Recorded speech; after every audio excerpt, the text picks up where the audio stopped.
Here is a tasting for the Tullibardine 228 Burgundy Cask finish. So the Tullibardine is a Highland single malt. Their distillery does quite a cool range of different finishes. So they've got their standard whiskey that they produce, standard single malt, which is the Sovereign, but they do a number of different whiskey wood finishes, which is really cool if you want to try and explore what wood finish does to whiskey, because obviously you have their core one that you can taste, and then you can taste the variations of that based on the wood finishing. So they like to name their whiskies after the size of the cask, so this being the 228, which is a 228 litre Burgundy cask that they use. The whiskey is aged in barrels that actually come from the Burgundy wine, the Chateau de Chassagne Montrachet, so a really well-known Burgundy wine. And if you try their sherry one, it's called the Tullibardine 500. They've got a Sauterne one, which is the Tullibardine 225. So all named after the different cask sizes that they carry.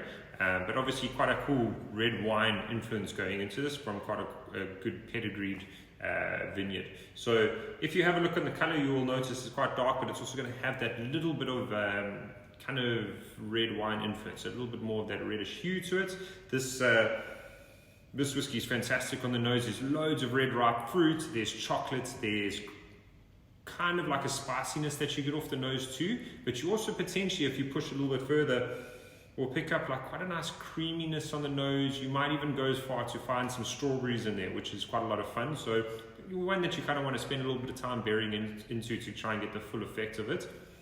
On the palate, it's amazing too. You've got kind of a big, rich flavor profile. You'll be looking for stuff like creme brulee, you'll be looking for stuff like baked apples, you're going to get maybe a hint of orange peel, some great kind of nutmeg aromas and flavor profile coming through there, as well as potentially, a lot of that red fruit that's going to be hanging around too. So quite a nice long warm finish on it. So very, very complex flavor profile, quite a lot to find inside this one, so quite a lot of fun to explore.